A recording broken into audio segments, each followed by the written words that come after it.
The morning sun was just beginning to peek over the rocky hills of Arizona Territory when Ayana knelt by the clear mountain stream. Her dark hands moved carefully through the wild plants growing along the water's edge. She was looking for the special herbs her grandmother had taught her to find.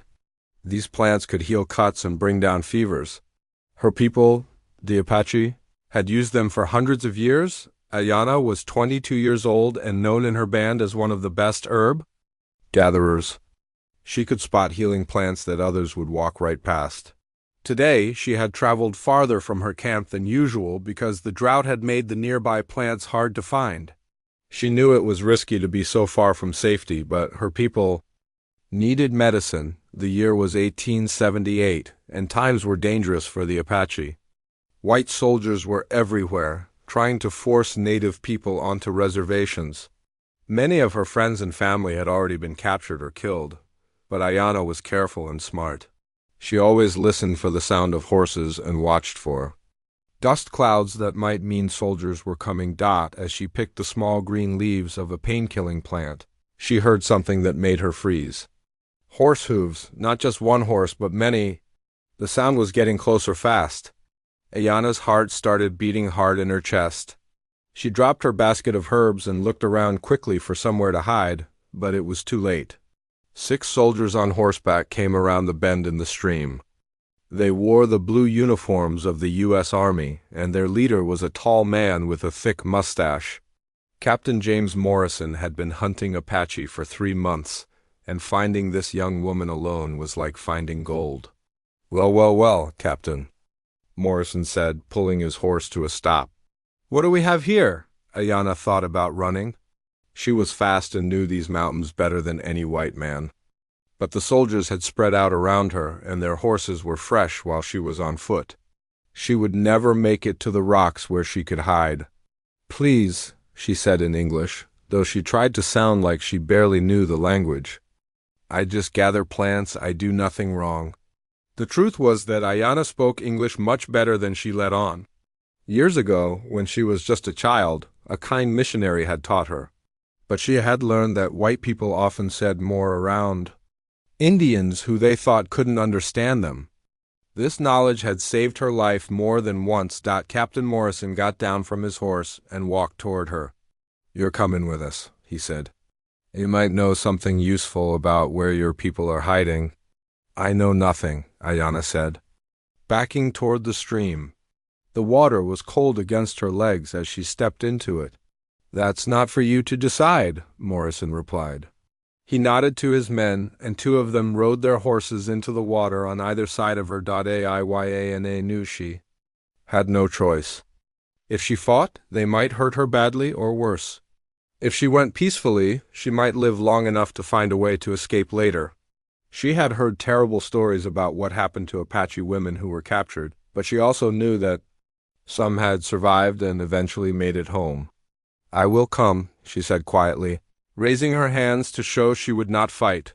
The soldiers tied her hands in front of her and put her on a horse behind one of the younger men. As they rode away from the stream, Ayana watched her basket of herbs floating in the water. She wondered if she would ever see her mountains again. The ride to Fort Bowie took most of the day. The soldiers talked among themselves, and Ayana listened carefully while pretending not to understand. She learned that they had been out for a week looking for Apache camps. They had found none, which made Captain Morrison angry and frustrated. Finding her was the only success of their patrol. "Think. She knows where Geronimo is hiding?" asked one of the younger soldiers. "Maybe," Morrison answered. "These people stick together. Even if she doesn't know exactly where he is, she might know something useful. At the very least, we can use her to send a message to the others." Ayana's blood ran cold when she heard this. She knew what kind of message the soldiers might want to send. She had seen what they did to captured Apache before. But she kept her face calm and continued to act like she understood very little English. As the sun began to set, the walls of Fort Bowie came into view. The fort was built of adobe and wood, with tall walls and guard towers. Ayana had seen it from a distance before, but never this close. It looked like a small town inside the walls. with many buildings and dozens of soldiers walking around. When they reached the main gate, the guards let them pass through. Other soldiers came out to see what they had brought back. Some of them stared at Ayanna with curiosity, others with suspicion or anger. "Put her in the storage room behind the guardhouse," Captain Morrison ordered. "Post a guard and make sure she gets some food and water. Colonel Harris will want to question her tomorrow." As two soldiers led her away, Ayanna tried to stay calm and observant. She counted the number of guards she saw and noticed where the weapons were kept. She looked for weak spots in the walls and studied the daily routines of the fort. If she was going to escape, she would need to know everything about this place.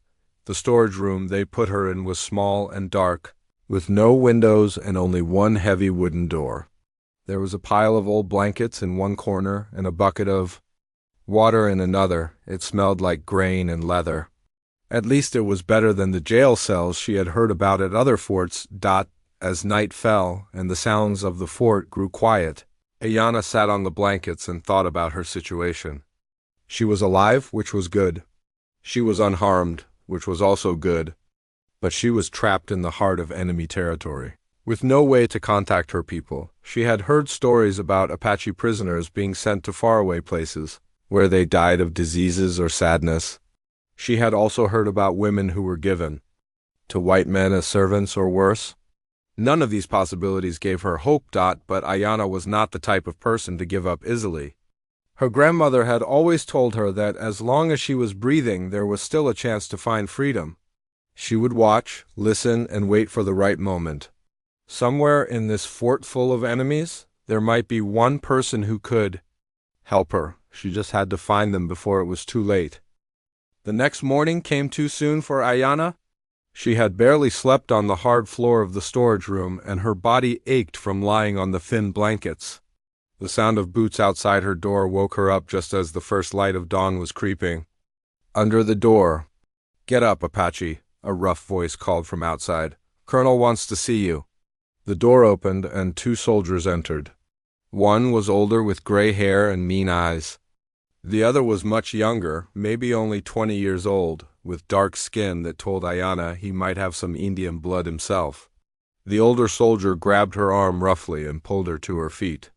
"Easy, Sergeant Williams," the younger man said quietly. "She's not going anywhere." Williams glared at his companion. "Don't go soft on me, Blake. These people killed my brother last year. They don't deserve gentle treatment." The younger soldier, Blake, didn't argue back, but Ayanna noticed he didn't let Williams handle her too roughly either. As they walked through the fort toward the main building, she studied both men carefully. Williams was the kind of soldier who hated all Apache and would never help her. But Blake was different.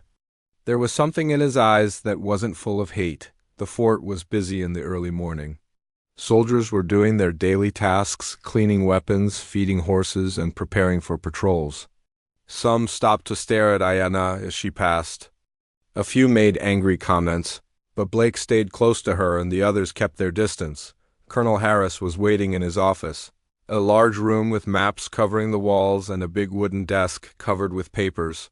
He was a heavy man with a white beard and cold blue eyes. When Ayanna was brought in, he looked at her like she was a problem he needed to solve. "So you're the Apache woman my patrol found," he said, not bothering to stand up. "Do you understand English?" Ayanna nodded slightly. "Little bit," she said, making her voice sound uncertain. "Good enough," Harris replied. "I'm going to ask you some questions, and you're going to answer them. Where is Geronimo hiding?" "I not know Geronimo," Ayanna said, which was actually true. She had never met the famous Apache leader, though she had heard many stories about him. Harris frowned. "Don't lie to me. All you Apache know each other. Where are the camps?" For the next hour, Harris asked her question after question. Where were the other Apache hiding? How many warriors were left? Did they have weapons? Where did they get their supplies? Ayanna answered each question the same way. She didn't know anything. Sometimes this was true, sometimes it wasn't, but she never gave him any information that could hurt her people. Finally, Harris got frustrated and slammed his hand on the desk. "Take her back to the holding room," he ordered. I'll decide what to do with her later. As Blake and Williams led her back across the fort, Ayanna heard the two soldiers talking quietly. Colonel's going to send her to the reservation, Williams said with satisfaction. Probably the one up in Oklahoma where they're putting all the troublemakers. Blake didn't respond right away, but Ayanna saw his jaw tighten. When they reached her holding room, Williams left to report back to the colonel. Blake stood in the doorway for a moment, looking like he wanted to say something. You hungry? He finally asked. Ayanna nodded. She hadn't eaten since before her capture, and her stomach was empty and painful. Blake disappeared for a few minutes and came back with a plate of beans and a piece of bread. It wasn't much, but it was more food than many prisoners got. He also brought a fresh bucket of water and a clean blanket. Thank you, Ayanna said quietly. Blake nodded and started to leave, then stopped. My name is Thomas Blake, he said. I'm sorry about all this. After he left, Ayanna ate the food slowly and thought about what she had learned. The most important thing was that they planned to send her to a reservation. She had heard terrible stories about the Oklahoma reservation. It was far from Apache land and a place where the weather was different and the food was strange. Many Apache who were sent there got sick and died. Others were killed by enemy tribes who had been forced onto the same reservation, but even worse than death might be what happened to Apache women on the reservations. She had heard whispers about women who were given to white officials or sold to men in distant towns. The government called it placement for domestic work, but everyone knew what it really meant. Over the next 2 days, Thomas Blake was assigned to guard her. Unlike the other soldiers, he always brought her decent food and fresh water. He never tried to hurt her or threaten her. Sometimes he would sit outside her door and they would talk a little. Slowly, Ayanna learned more about him. Thomas was part Cherokee on his mother's side, though he looked more white than Indian. He had joined the army because he needed the money to support his widowed mother back in Kansas. He could read and write, which was unusual for a common soldier, and he spoke a little Cherokee and Spanish along with English. Why you help me? Ayanna asked him on the second day. Thomas was quiet for a long time. My grandfather was Cherokee, he finally said. He told me stories about what happened to our people when they were forced to move west. Many died on the journey. Many more died after they got to where the government sent them. You understand? Then, Ayanna said, some, Thomas admitted, not everything. But enough to know that what's happening isn't right? On the third day, Ayanna overheard a conversation between Captain Morrison and Colonel Harris that made her blood turn cold. They were standing just outside her door, probably thinking she couldn't understand their fast English. The transport wagon will be here tomorrow morning, Morrison was saying. She'd be on her way to Oklahoma by noon. Good, Harris replied. One less Apache to worry about. Maybe when word gets back to Geronimo that we're sending his people to Oklahoma, he'll finally surrender. What about the other thing? Morrison asked quietly. What other thing? Johnson's been asking about her. Says he needs a woman to help with his ranch work. He's willing to pay the government for her services. Harris was quiet for a moment. Johnson's ranch is closer than Oklahoma, and the money would be useful for the fort. Let me think about it. After the officers left, Ayanna sat in the dark and felt despair wash over her like cold water. Johnson was a rancher who lived about 50 miles from the fort. She had heard soldiers talking about him before. He was known for being cruel to his workers, and especially cruel to Indian women. If they sent her to Johnson instead of the reservation, she would face a fate worse than death. When Thomas came to bring her dinner that evening, she could barely eat. He noticed her mood right away. What's wrong? He asked. You look scared. Ayanna looked at him carefully. Could she trust him? Did she have any choice? Tomorrow might be her last chance to ask for help. They send me away tomorrow, she said quietly, to the reservation. Maybe to white man who pay for me. Thomas's face went pale. What white man? Johnson, the rancher. I hear soldiers talk. Thomas stood up quickly and began pacing back and forth. Johnson, he muttered, that bastard. He looked at Ayanna with something like panic in his eyes. There has to be something. some way, but they both knew there wasn't. Thomas was just a low-ranking soldier. He had no power to change orders from the colonel, and Ayanna was just a captured Apache woman. In the eyes of the law, she had no rights at all. As Thomas left that night, Ayanna lay down on her blankets and tried to prepare herself for whatever tomorrow would bring. But deep in her heart, a desperate plan was beginning to form. It was dangerous and might not work, but it was the only chance she had left. She would have to trust Thomas Blake with her life. Ayanna didn't sleep at all that night. She lay on the thin blankets, staring at the ceiling and listening to every sound outside her door. Tomorrow morning, her fate would be decided. Either she would be loaded onto a wagon heading to Oklahoma, or she would be handed over to Johnson the rancher. Both options terrified her, but Johnson scared her more than anything else in the world. She had heard the soldiers talking about Johnson over the past few days. He was a cruel man who treated his workers badly and had a terrible reputation with women. Some said he had Indian women working on his ranch who were never seen in town. Others whispered that women who went to work for Johnson were never heard from again. As the hours passed, Ayanna thought about her life and her people. She remembered her grandmother's stories about the old days when the Apache were free to roam the mountains and desert.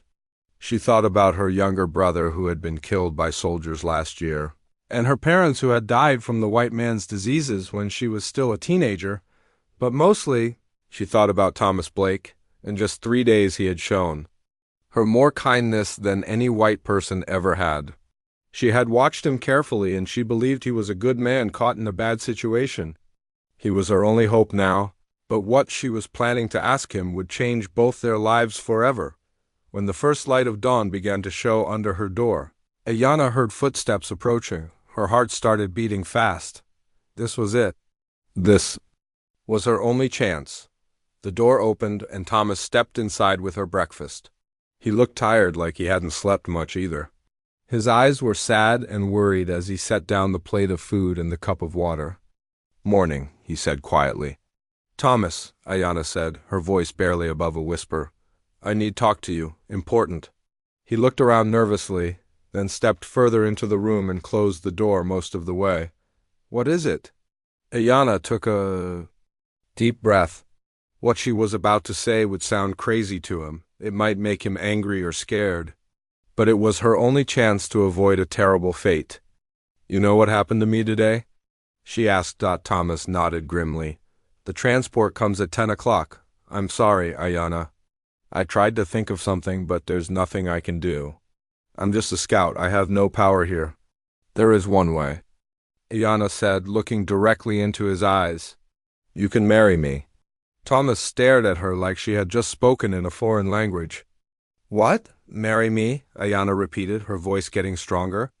"If I am wife to American citizen, they cannot send me to reservation. They cannot give me to Johnson. Is law, Ayanna, that single quotes double quotes," Thomas started to say, then stopped. His face went through several different expressions as he thought about what she had said. "Is that really the law?" "Yes," Ayanna said, though she wasn't completely sure. She had heard other Indian women talking about it, but she had never seen it happen herself. White woman who marry soldier, she becomes citizen too. Same for Indian woman, I think. Thomas sat down heavily on an old wooden crate near the door. "Even if that's true, Ayanna, do you understand what you're asking? Marriage it's for life. It's not something you can undo easily." "You think I not understand?" Ayanna asked, feeling a flash of anger.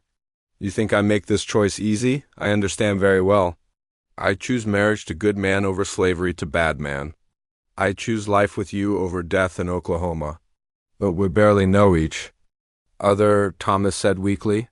"I know you are kind," Ayanna replied. "I know you treat me like human being when others treat me like animal. I know you feel bad about what happened to Indian people. That is more than most women know about their husbands when they marry." Thomas stood up and began pacing the small room. "The Army would never allow it. Colonel Harris would laugh me out of his office." "Why?" Ayanna asked. "You are a free man? You can marry who you want?" And if law say married Indian woman cannot be sent away, what can Colonel do? He could court-martial me, throw me out of the army with no pay. You want to stay in army that do these things? Ayanna asked quietly. That question hit Thomas hard. She could see it in his face. For a moment, he looked like he was seeing himself clearly for the first time. I need this job, he said finally. My mother depends on the money I send her. She's sick and can't work. There are other jobs, Ayanna said. You can read and write? You speak many languages. You know these lands better than most white men? You can find work. But Dubbas, Thomas started to say. But what? Ayanna interrupted. You scared? You think your friends not like you anymore? You think other white people look at you strange? I understand. This fear, but I ask you think about my fear too. Think about what happened to me if you say no. Thomas stopped pacing and looked at her again. This isn't fair, he said. You shouldn't have to make this choice. No one should. Fair? Ayanna almost laughed, but there was no humor in it. Nothing about my life fair since I was child. My people killed, my land taken, my freedom gone. Fair is not something I think about anymore. I think about surviving. I think about staying alive one more day.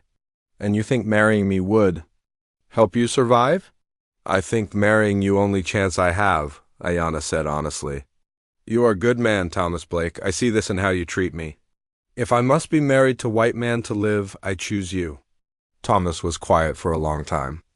Ayanna could almost see the thoughts racing through his head. She knew she was asking him to give up everything he had worked for. She knew she was asking him to become an outcast among his own people. But she also knew that if he said no, she would probably be dead within a year. There's something else, Thomas said suddenly. Even if we got married, even if the law protected you, where would we live? What would we do? I don't have money saved up. I don't have land or a house. We figure out, Ayanna said. I'm strong. I can work. I know many things about plants. And healing, languages and these lands. Together we find way. You would really want to be married to me? Thomas asked quietly. Not just as protection, but really married? Ayanna considered this question carefully. I not know you long enough to love you, she said honestly. But I respect you. I think you are honorable man, love. Love maybe come later, or maybe not. But respect is good beginning for marriage. Outside the door they could hear voices. And footsteps. The fort was waking up, and soon people would come looking for Thomas. I need to think, Thomas said, standing up. This is the biggest decision I've ever had to make. How long you need think? Ayanna asked, trying to keep the desperation out of her voice. The transport doesn't leave until 10, Thomas said. Give me until 8 o'clock. If I'm going to do this, I'll need time to talk to the chaplain and figure out how to approach Colonel Harris. After Thomas left, Ayanna sat alone with her thoughts. She had done everything she could. Now her fate was in the hands of a man she had known for only 3 days. She prayed to the spirits of her ancestors and to the Christian God she had learned about from the missionary years ago. If any of them were listening, she needed their help now more than ever. The next 2 hours felt like 2 years. Thomas Blake walked away from Ayanna's holding room with his mind spinning like a tornado. Marriage to an Apache woman? 3 days ago, such an idea would have seemed impossible. Now it might be the only thing standing between her and a terrible fate. He went to the mess hall and sat down with his breakfast, but he couldn't eat. The other soldiers around him were talking and laughing, but their voices sounded far away. All Thomas could think about was the look in Ayanna's eyes when she had asked him to marry her. It wasn't the look of a woman in love. It was the look of someone drowning who sees one last rope to grab onto. You look like someone died, Blake, said Corporal Peterson, sitting down across from him. What's eating at you? Nothing, Thomas replied quickly. Just tired. Peterson studied his face. This about that Apache woman? I heard you've been guarding her. Some of the boys are saying you're getting too friendly with the prisoner. Thomas felt his face get hot. I'm just doing my job. Course you are, Peterson said, but his tone suggested he didn't quite believe it. Just remember, Blake, These people killed a lot of good soldiers. Don't let a pretty face make you forget that. After Peterson left, Thomas pushed his food around on his plate and tried to think clearly. What did he really know about marriage anyway? His own parents had died when he was young, and he had been raised by his Cherokee grandmother until she passed away too. He had never been in love, never even seriously courted a woman, but he knew enough about the law to think Ayanna might be right. He had heard of cases where Indian women married to white men were treated as citizens. It wasn't common, and it wasn't popular, but it did happen. The problem was that most of those marriages involved wealthy white men who had enough money and influence to protect their wives. Thomas was just a poor soldier with no connections and no power. He thought about his mother back in Kansas. She was sick with a lung disease and depended on the money he sent her every month. If he lost his job in the army, how would he support her? How would he support himself and a wife? But then he thought about Johnson, the rancher. Thomas had met Johnson once, and the man had made his skin crawl. Johnson looked at women, especially Indian women, like they were objects he could buy and use. The idea of Ayanna being handed over to that man made Thomas feel sick to his stomach. Thomas left the mess hall and walked around the fort, trying to clear his head. He found himself at the small cemetery outside the walls where soldiers and their families were buried. Looking at the headstones, he thought about all the people who had died in this conflict between white settlers and native tribes. His own great-grandfather had been Cherokee, forced to walk the Trail of Tears when Thomas's grandfather was just a boy. Thomas had grown up hearing stories about that terrible journey and the deaths it caused. He had joined the army partly because he needed work, but also because he thought he could make a difference.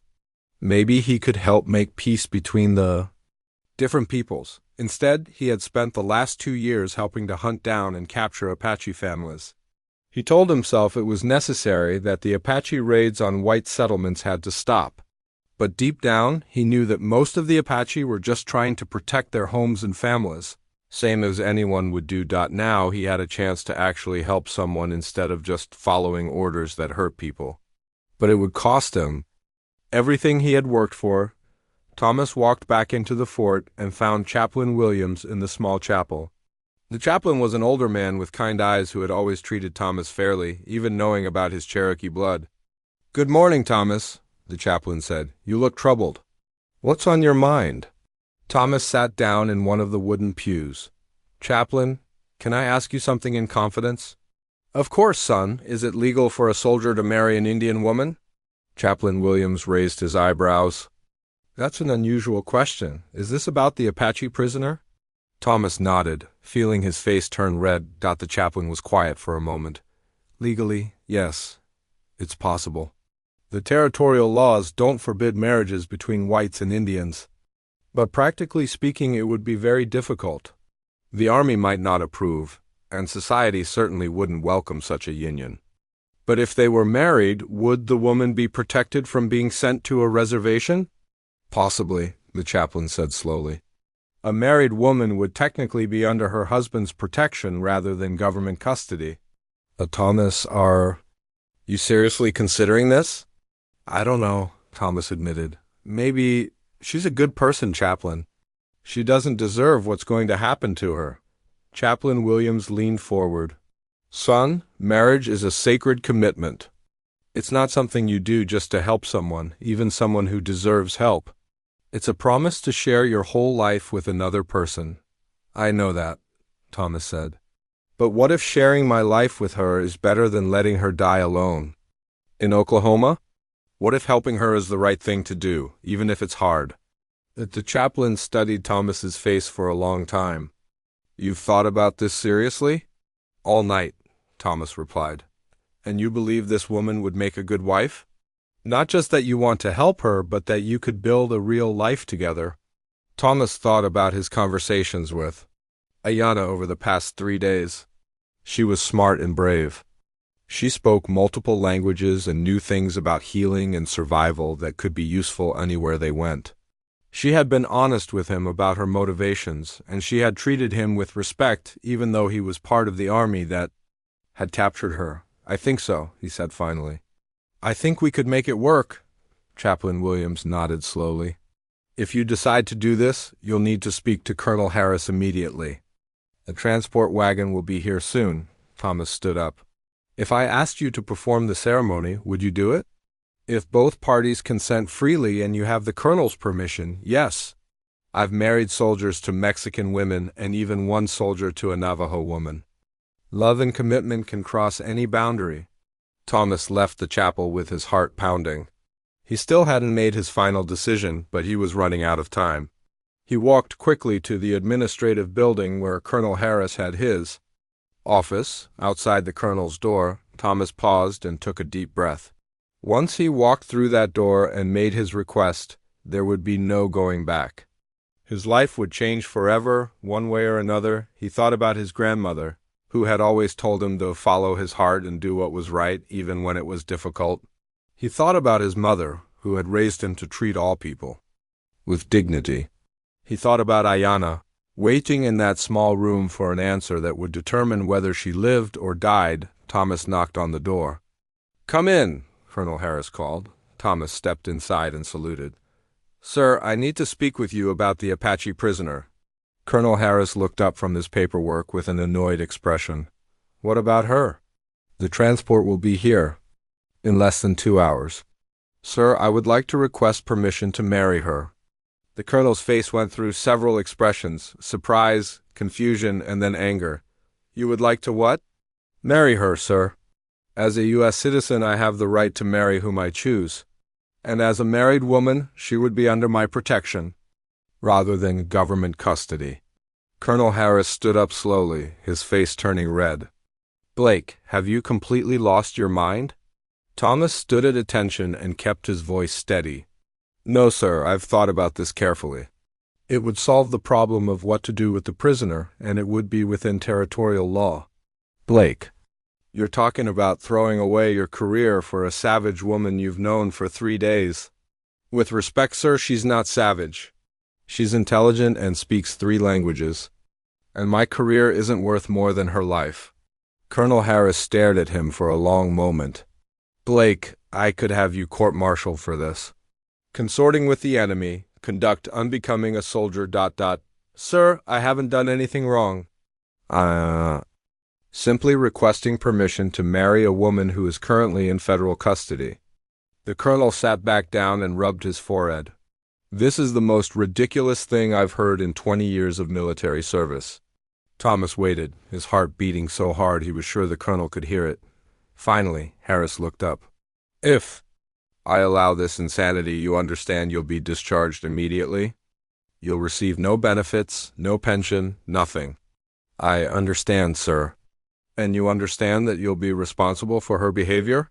If she causes any trouble, if she tries to contact hostile Apache, you'll be held accountable?" "Yes, sir." "Colonel." Harris shook his head in disgust. "You have 1 hour to get this done. After that, either she's your wife and your responsibility, or she's on that wagon to Oklahoma. Do I make myself clear?" "Yes, sir. Thank you, sir." As Thomas left the colonel's office, he realized his hands were shaking. He had just changed the course of his entire life. Now he had to go tell Ayanna that her desperate plan might actually work. Thomas practically ran across the fort yard to reach Ayanna's holding room. His hands were still shaking from his meeting with Colonel Harris, and his heart felt like it might burst from his chest. He had actually done it. He had asked permission to marry her, and somehow the colonel had said yes. When he opened the door to her room, Ayanna was sitting on her blankets with her back straight and her hands folded in her lap. She looked calm, but Thomas could see the tension in her shoulders and the worry in her dark eyes. "Well?" she asked quietly. "He said yes," Thomas said, hardly believing the words as they came out of his mouth. "Colonel Harris gave us permission. We have 1 hour to get married before the transport wagon arrives." Ayanna closed her eyes for a moment, and Thomas saw her shoulders relax slightly. When she opened her eyes again, there were tears in them. But she was smiling. "Thank you," she whispered. "Thank you for saving my life. We're not married yet," Thomas said.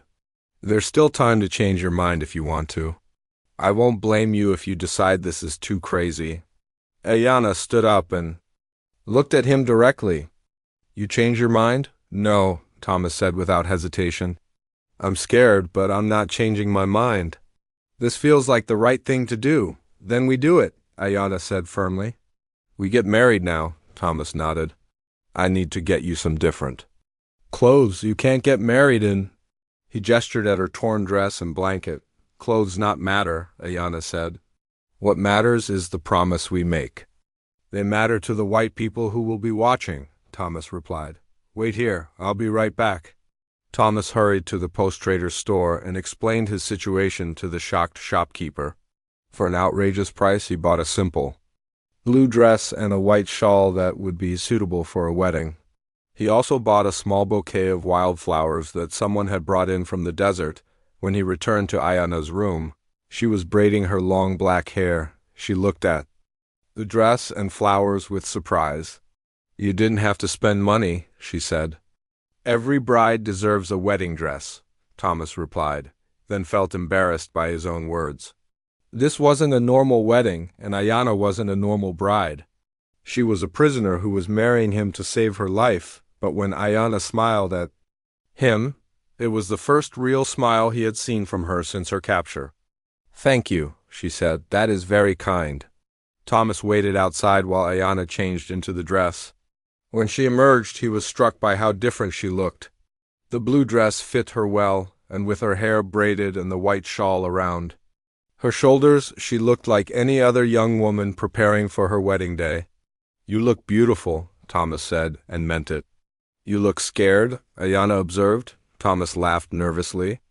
I am scared, aren't you? Yes, Ayana admitted. But good scared, like before hunt or before battle, scared but ready. They walked together across the fort yard toward the chapel.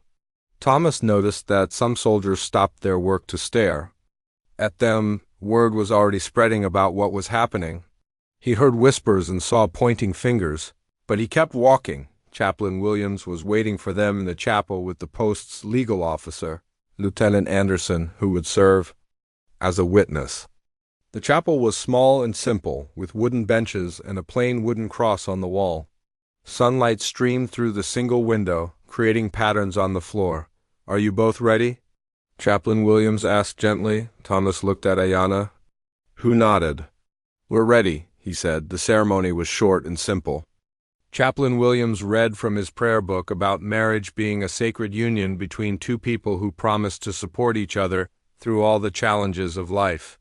He asked Thomas if he would take Ayana as his wife to love and protect her for as long as they both lived. I will, Thomas said, his voice steady. When the chaplain asked Ayana the same question, she answered clearly, I will, in English. Then repeated the words in Apache. They had no rings to exchange, so they simply held hands while Chaplain Williams pronounced them husband and wife. Lieutenant Anderson signed the marriage certificate as their witness, making the union official under territorial law. You may kiss your bride, Chaplain Williams said with a kind smile. Thomas and Ayana looked at each other uncertainly. They barely knew each other, and this was not a marriage born of romance. But slowly, gently, Thomas leaned down and kissed Ayana's forehead. She squeezed his hands in response. Congratulations, Mr. and Mrs. Blake, the chaplain said. May your marriage be blessed with happiness and long life. As they left the chapel, Thomas realized that everything in his world had just changed. He was no longer Thomas Blake, unmarried soldier. He was Thomas Blake, married man, husband to an Apache woman, and about to be kicked out of the Army. Colonel Harris was waiting for them outside the chapel with Thomas's discharge papers already prepared. Blake, he said gruffly, you are hereby discharged from the United States Army, effective immediately. You have 2 hours to collect your belongings and leave the fort. Yes, sir, Thomas replied, saluting one last time. The colonel looked at Ayana for a moment. Mrs. Blake, he said, the title sounding strange in his mouth, you are now your husband's responsibility. If you cause any trouble, if you have any contact with hostile Apache, he will answer for it. Do you understand? I understand, Ayana said quietly. Colonel Harris handed Thomas a small bag of coins. Your final pay, he said. I suggest you both get as far from here as possible. There are a lot of angry people who won't approve of what you've done. As the colonel walked away, Thomas looked at the coins in his hand. It wasn't much money, barely enough to buy supplies for a week or two. He had no job, no home, and no real plan for what to do next. But he also had something he hadn't expected, a wife who was looking at him with gratitude and something that might eventually become affection. "What we do now?" Ayanna asked. "First, we get my things from the barracks," Thomas said. "Then we buy some supplies and get out of here. I heard there's work for people with language skills down in Tucson. We can start there." "You sure about this?" Ayanna asked. "You give up everything for a person you barely know." Thomas looked at his new wife, this brave woman who had been willing to marry a stranger to save her own life. "I'm sure," he said. "We'll figure it out together." Just then, they heard the sound of wagon wheels approaching the fort. The transport that was supposed to take Ayanna to Oklahoma was arriving right on schedule. But instead of a prisoner waiting to be loaded onto that wagon, there was now a married woman standing next to her husband, protected by law and ready to start a new life. As they walked toward the barracks to collect Thomas's belongings, Ayanna spoke quietly. "In my language we have saying, 2 people walking together can go farther than 1 person running alone. I hope that's true," Thomas replied. "We make it true," Ayanna said with determination. Thomas realized that this arranged marriage, born out of desperation and necessity, might actually become something real and meaningful. They had chosen each other under the worst possible circumstances, but they had still chosen each other. That was a beginning, at least. The transport wagon rolled through the fort gates without them, heading north toward Oklahoma with other prisoners. But Thomas and Ayanna Blake walked hand in hand toward an uncertain but hopeful future, ready to face whatever challenges lay ahead. 3 weeks after their wedding, Thomas and Ayanna Blake sat on the steps of a small adobe house on the outskirts of Tucson, watching the sunset paint the desert mountains in shades of orange and purple. The house wasn't much, just 2 rooms, with a dirt floor and a roof that leaked when it rained, but it was theirs. Thomas had used most of his army pay to buy the property from a Mexican family who was moving back to Sonora. It came with a small well, a patch of ground suitable for growing vegetables, and most importantly, it was far enough from town that they could live quietly without attracting too much attention. The journey from Fort Bowie to Tucson had been difficult. They had traveled on foot, carrying everything they owned in 2 cloth bags. Thomas had his army rifle, a few clothes, and his small collection of books. Ayanna had even less, just the blue dress Thomas had bought her, her old clothing, and a medicine pouch her grandmother had given her years ago. Along the way, they had learned to live as husband and wife. At first it was awkward and strange. They were essentially strangers who had agreed to share their lives. Thomas slept on one side of their small campfire each night, and Ayanna slept on the other. They talked during the day, sharing stories about their childhoods and their hopes for the future, but they were both careful not to push too hard or too fast. Gradually, though, they began to work together like a real married couple. Ayanna taught Thomas which desert plants were safe to eat and which ones could be used for medicine. Thomas shared his knowledge of reading and writing and began teaching Ayanna to read English better. She was a quick learner and seemed to enjoy the lessons. When they reached Tucson, Thomas had looked for work while Ayanna stayed at their new home, fixing up the house and starting a small garden. Finding a job hadn't been easy. Many people in town were suspicious of Thomas because he was married to an Apache woman. Others simply didn't trust a man who had been thrown out of the army, but eventually, Thomas found work with a freight company that shipped goods between Tucson and the mining towns to the north. His ability to speak Spanish and some Apache, combined with his knowledge of the local geography, made him valuable as a guide and translator. The pay wasn't much, but it was enough to buy food and supplies. Ayanna, meanwhile, had begun to make her own contribution to their household. She had always been skilled with medicinal plants, and word spread quickly that there was an Indian woman on the edge of town who could help with various ailments. At first, only the poorest Mexican families came to her, people who couldn't afford a real doctor. But when Ayanna successfully treated a child with a dangerous fever, more people began to seek her help. "How was work today?" Ayana asked as they sat watching the sunset. Good, Thomas replied. We're taking a load of supplies up to the copper mine tomorrow. Should be back by Friday. He paused. Mrs. Rodriguez came by the freight office today. She wanted to thank you for helping her husband with his back pain. Ayana smiled. His back is better? Much better, according to her. She wants to pay you for the medicine you gave him. I told you I don't take money from sick people, Ayana said. I know, Thomas said gently. But maybe you could let people pay what they can afford. We could use the extra money, and it might help people feel better about accepting your help. This was something they had discussed before. Ayana came from a culture where healing was a gift freely given to anyone who needed it. But Thomas understood that in white society, people often felt uncomfortable accepting help without paying for it. They were still learning to balance their different backgrounds and beliefs. Maybe, Ayana said thoughtfully, if it helps people feel good about coming to me, then maybe it's okay. As the sky grew darker, they went inside their small house. Thomas lit an oil lamp while Ayana prepared their dinner. They had developed a comfortable routine over the past few weeks. Thomas would tell her about his day while she cooked, and then they would eat together while Ayana shared what had happened at home. Tonight was different, though. As they ate their simple meal of beans, cornbread, and vegetables from their garden, Ayana seemed nervous about something. Thomas, she said finally, I want to talk to you about something. What is it? Thomas asked, setting down his fork. We have been married 1 month now, Ayana said carefully. You have been kind to me. You treat me with respect. You don't expect things from me that I am not ready to give. Thomas felt his face grow warm. He knew what she was talking about. They had been sleeping in the same room but on separate bedrolls, like brother and sister rather than husband and wife. He had been waiting for Ayana to give him some sign that she was ready for their marriage to become more than just a practical arrangement. I want to be a real wife to you, Ayana continued, her voice barely above a whisper. If you want that too. Thomas reached across the small table and took her hand. I want that, he said quietly, but only if you're sure. I don't ever want you to feel like you have to do anything because you're grateful to me. This is not about grateful, Ayana said, looking into his eyes.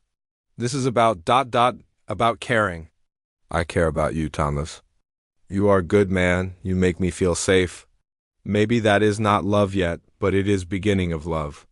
That night, for the first time, they shared the same bedroll. They were gentle and patient with each other, understanding that they were both learning how to be married. Afterward, as they lay together listening to the coyotes calling in the desert, Thomas realized that he was happier than he had been in years over the following weeks. Their relationship continued to grow and deepen. Thomas taught Ayana to write her name in English, and she taught him songs in Apache. They worked together in their garden, planted fruit trees, and made plans for the future, but their happiness was sometimes interrupted by reminders that not everyone approved of their marriage. Some people in town refused to do business with Thomas because of his Apache wife. Others would cross the street to avoid walking near Ayana when she came to town for supplies. One afternoon, a group of men came to their house while Thomas was away on a freight run. Ayana was in the garden when she heard horses approaching. She looked up to see 4 white men on horseback, all of them wearing guns.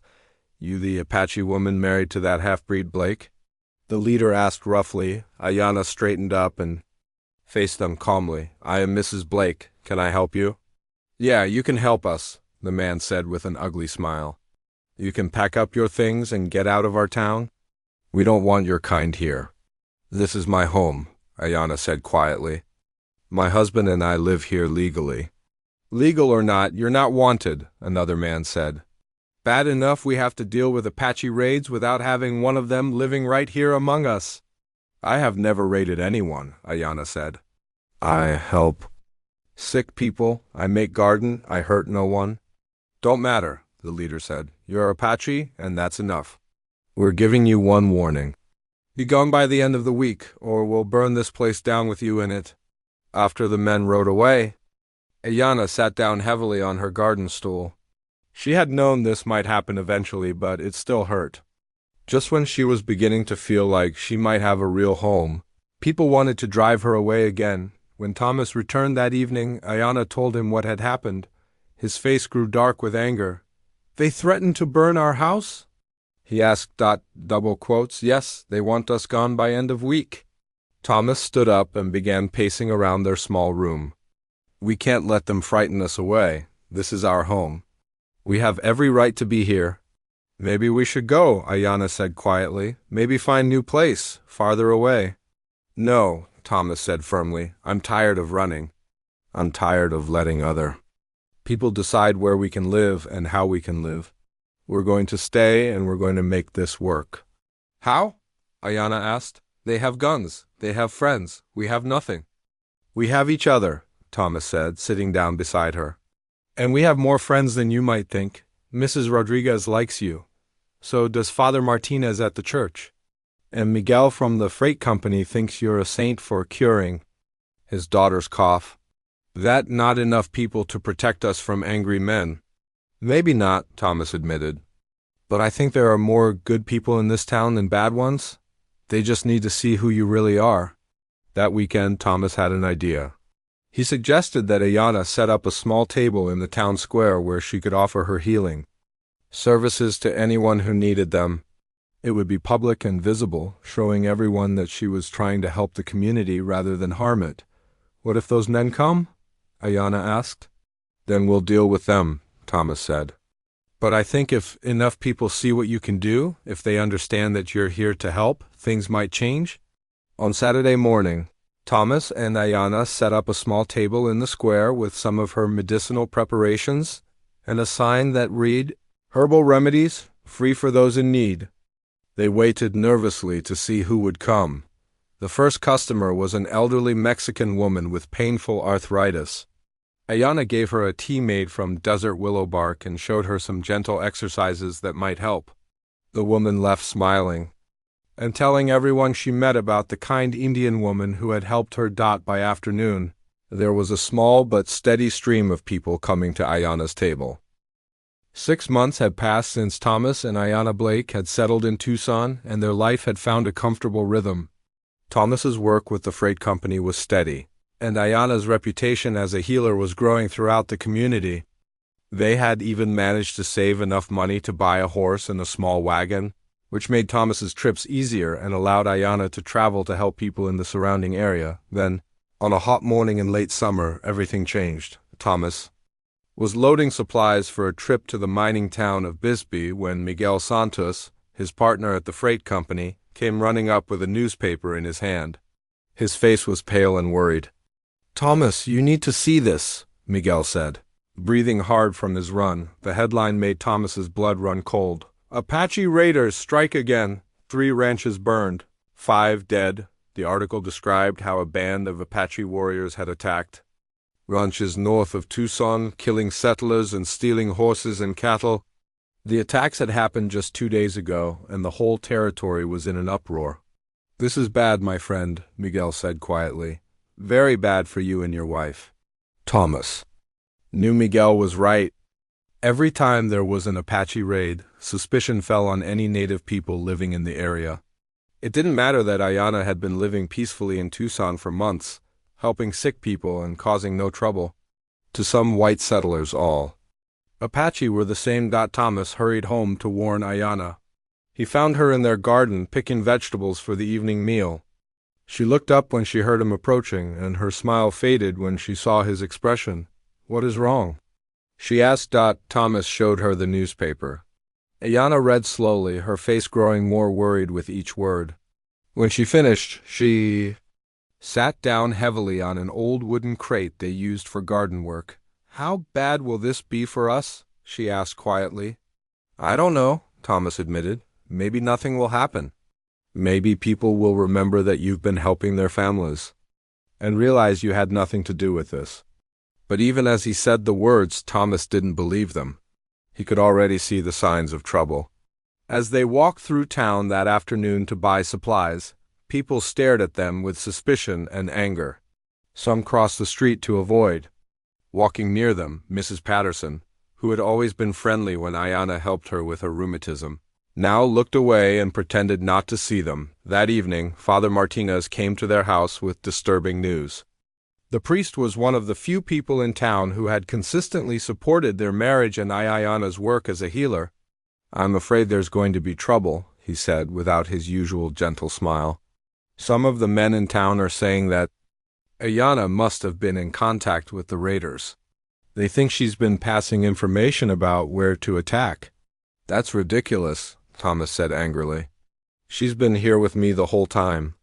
She doesn't even know where those ranches are located." "I know that, and you know that," Father Martinez replied. "But angry people don't always think clearly. There's talk of forming a committee to investigate whether Ayana should be allowed to stay in town." "What kind of investigation?" Ayana asked. "The kind where they've already decided you're guilty," the priest said sadly. "I've seen this before in other towns. Fear makes people do terrible things. Over the next few days, the situation grew worse. Thomas's boss at the freight company told him that some customers were refusing to use their services as long as Thomas worked there. The general store owner asked them not to come in during busy hours because their presence was making other customers uncomfortable. Even some of the Mexican families who had welcomed Ayana's help now seemed afraid to be seen talking to her. One evening, as Thomas and Ayana were eating dinner, they heard horses approaching their house. Thomas looked out the window and saw a group of about a dozen men on horseback, carrying torches and rifles. His heart sank as he recognized several faces, including Jack Morrison, the brother of the army captain who had captured Ayana. "Stay inside," Thomas told Ayana, reaching for his rifle. "No," Ayana said firmly. "If I hide, they think I am guilty. We face this together." Thomas nodded reluctantly and opened the door. The men had formed a semicircle around their house, and Jack Morrison was clearly their leader. "Blake," Morrison called out. "We need to talk to your wife." "What about?" Thomas asked, stepping outside with Ayana beside him. "About her connections to the Apache raiders," Morrison replied. "Funny how they knew exactly which ranches to hit and when the men would be away. Almost like someone gave them information." "My wife has been here in Tucson for months," Thomas said steadily. "She's had no contact with any Apache bands." "So, you say another man spoke up? But how do we know she's not sending signals or messages? How do we know she's not still loyal to her savage people?" Ayana stepped forward, her voice calm but strong. "I am loyal to my husband and to this community. I have helped your children when they were sick. I have shared my knowledge of healing plants. I have never done anything to hurt anyone here." "Maybe," Morrison said, "but we can't take that chance. Too many good people have died already. We want you gone, both of you, by tomorrow night." "And if we refuse?" Thomas asked. Morrison's hand moved to rest on his gun. "Then we'll remove you ourselves, one way or another." Sheriff Williams chose that moment to ride up with 2 deputies. Thomas felt a surge of hope, but it quickly faded when he saw the sheriff's grim expression. "What's going on here?" Sheriff Williams asked. "Just having a conversation with our Apache friends," Morrison replied. "Making sure they understand how folks feel about recent events." The sheriff looked at Thomas and Ayana, then back at the group of armed men. "I think this conversation is over," he said firmly. "Everyone needs to go home now."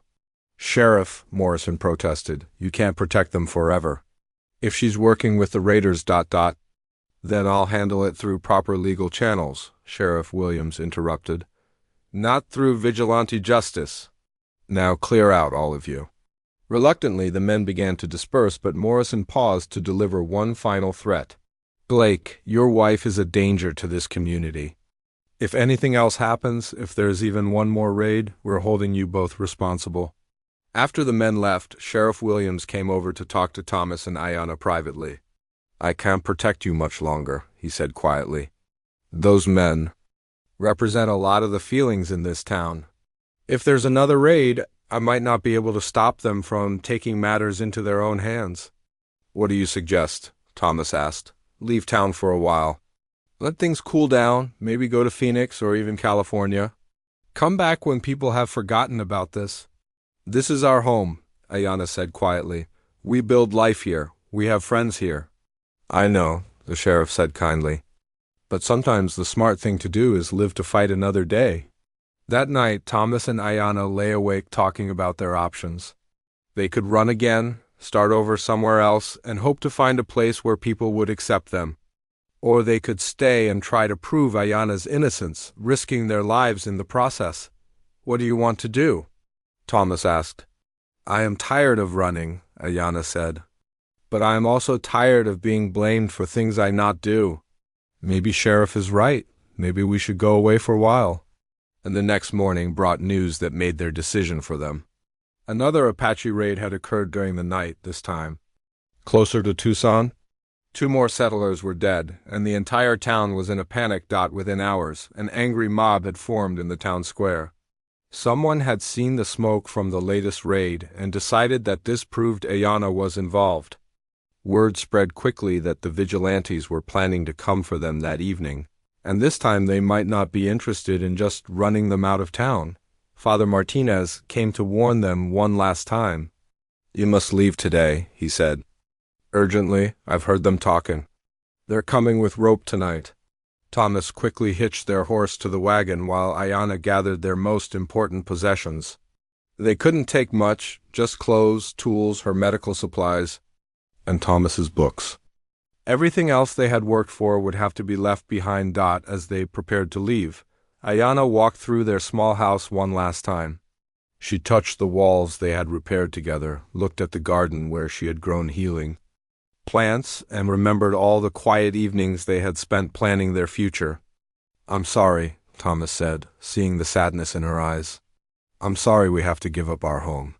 Home is not place, Ayanna said, taking his hand. Home is person you choose to be with. We take home with us. They drove their wagon out of Tucson. Just as the sun was setting, heading west toward an uncertain future. Behind them, they could see the lights of the town where they had tried to build a life together. Ahead of them lay empty desert and the hope that somewhere, somehow, they could find a place where an Apache woman and her white husband could live in peace. But as they traveled through the night, both Thomas and Ayanna were thinking about the same thing. They had been driven away by fear and prejudice, but they had also learned something important about themselves and their marriage. When everything else was taken away, they still had each other. And perhaps that was enough to build a new life, wherever that life might take them. 5 years had passed since Thomas and Ayanna Blake had fled Tucson in their wagon, and their lives had changed in ways they never could have imagined. They now lived in a comfortable house on the outskirts of Phoenix with a real wooden floor, glass windows, and enough rooms for their growing family on this particular morning. Ayanna sat in a rocking chair on their front porch, nursing their 6-month-old daughter, Luna. The baby had her father's brown hair but her mother's dark eyes, and she seemed to be studying the world around her with the same quiet intelligence that Ayanna possessed. 3-year-old Joseph was playing in the yard with his wooden horses, chattering to himself in a mixture of English and Apache. He was named after Thomas's grandfather, but Ayanna had also given him an Apache name, Teson-Kakipapi, which meant afraid of horses, because he had cried every time he saw a horse when he was a baby. Now, ironically, horses were his favorite toy, a papa comin'. Joseph suddenly shouted, pointing down the road.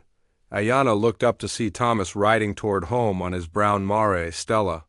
He was returning from a 3-day trip to the San Carlos Apache Reservation, where he now worked as an official translator and negotiator for the territorial government. It was good work that paid well and allowed him to help his wife's people navigate the complicated relationship with white authorities. How was the trip? Ayanna asked as Thomas dismounted and came up to the porch. Productive, Thomas said, kissing her forehead and then bending down to tickle Joseph. I think we've worked out an agreement about the water rights issue. And I have news about your cousin Maria. Ayanna's face lit up. Maria was one of the few members of her family who had survived the Apache Wars. She had been living on the San Carlos Reservation for the past 2 years, and Ayanna had been trying to help her adjust to reservation life. Good news, I hope. Ayanna asked. Very good, Thomas smiled. The Indian agent has agreed to let her come work as an assistant teacher at the reservation school? She be helping Apache children learn to read and write in both English and Apache. That is wonderful, Ayana said. Maria always loved children. Thomas sat down in the chair next to her and looked out at their property. They had 2 acres of land here, with a vegetable garden, fruit trees, and a small barn for their animals. It had taken them 3 years of hard work and careful saving to afford this place, but now it truly felt like home. The journey from Tucson to Phoenix had been long and difficult. They had spent the first year moving from town to town, never staying anywhere long enough to establish themselves. Thomas had taken whatever work he could find, ranch hand, store clerk, wagon driver, while Ayana had continued to help people. With her healing knowledge whenever they would let her dot, the turning point had come when they reached Phoenix and met Dr. Rebecca Morrison, a woman doctor who had come west from Boston to serve the growing population of miners and settlers. Dr. Morrison was struggling to treat patients who didn't speak English, particularly the Mexican and Native American families in the area. When she learned about Ayana's knowledge of medicinal plants and her ability to speak multiple languages, she offered them both work. Thomas became Dr. Morrison's translator and guide, helping her reach patients in remote areas. Ayana became her assistant, combining traditional Apache healing methods with modern medicine.